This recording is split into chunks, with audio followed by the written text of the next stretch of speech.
Welcome back. We'll continue talking about chapter 23 in this video. There's no mini exercise.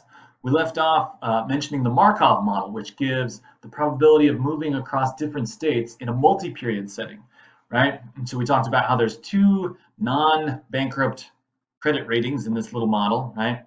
And then D denotes a bond that's in default in that period, and the payout is the recovery rate times the face amount. And then E denotes a bond that has already defaulted in a prior period. So the key thing and a big part of this video is the transition probability matrix, capital pi, capital Greek letter pi. So it's 4 by 4 because there's 4 possible ratings, A, B, D, E. And so each row represents a bond's rating or state in the current period. And then each column represents what the bond's rating will be in the next period. And so the entry represents the probability of moving from the row state to the column state, right? So here, this bolded thing, the probability of starting as an A-rated bond and then moving to a B-rated bond in the next period, okay? And let's take a look at some assumptions, right? We assume that ratings moves are just one step at a time, so a bond can't go directly from A to default in the same period. In one period. And then also if a bond defaults, right, here's the third row, row D corresponds to the default row in the current period. If a bond defaults in the current period, the probability that it's in the E state, right, is always 100% chance of being in the E state and like no cash flows from then on out in the following period. So let's put some real numbers behind it. And actually I put this into Excel, this one period transition probability matrix. Here it is, pi. Pi.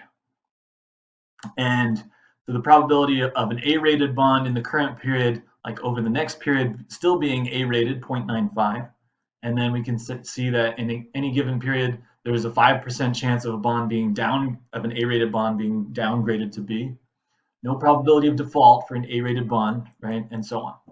And then a B-rated bond, right? If a bond starts out with a B credit rating, there's a 4% chance that its rating is upgraded in the subsequent period. There's a 6% chance that the rating is downgraded in the subsequent period. And then there's a 90% chance that the bond's credit rating stays the same. So, important to understand this transition probability matrix. So that's for one period, right? So for one example, let's say for 1 year, I'll call it pi for 1 year, capital pi. Right? What happens over the course of 2 years, right? So if a bond is A-rated for 1 year, what is the probability that it continues to be A-rated for another year? Well, it would have to meet this 95% chance of maintaining its A credit rating for 1 year, and then maintain that same 95% chance of maintaining its A credit rating for another year. And this is where the Markov model gets a little complicated and also really flexible if we want to do some different and interesting things with it. Right? So the second period, 2-period transition matrix, if we take pi raised to the second power, or pi times pi, is the probability of going from one rating to another across 2 periods. Very similar to what we did earlier when we looked at this bond. Remember, there's a 90% chance of no default in each period. So like the total probability of not defaulting across both years was just 0.9 times 0.9. Okay? If we have multiple transition probabilities, then the probability of going from one state to another, right, for each entries of these matrix, if we just take this matrix and square it, take pi times pi, that'll be the transition probability matrix across 2 periods. So let's see how that works. Right? Pi, 2 years. Okay, the 2-year transition probability matrix is just the 1-period matrix, pi, times pi raised to the second power. Control-Shift-Enter for the array formula. And here we can see, like, it's important at this point that you understand how to interpret these probabilities correctly. Right? So for a bond that starts with an A rating, a bond like that has a 90.45% chance of maintaining being an A-rated bond after 2 years. Right? And then it has a 9.25% chance of starting out as A and then ending up as a B-rated bond after 2 years. Either it gets downgraded from A to B after 1 year, right, and then remains at B for the second year, or it starts out as A for 1 year, and then in the second year, from year 1 to year 2, it gets downgraded, and so on.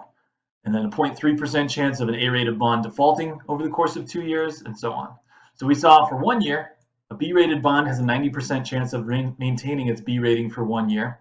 And then we also see that a B-rated bond has an 81.2% chance, right, a probability of 0.812 of starting out as B and then maintaining a B rating for 2 years. In this video, we introduced the transition probability matrix that shows how bond defaults happen over time across different credit ratings. In the next video, we'll combine this with some other ingredients to develop a full default adjusted expected return model. Thanks for tuning in. See you next time.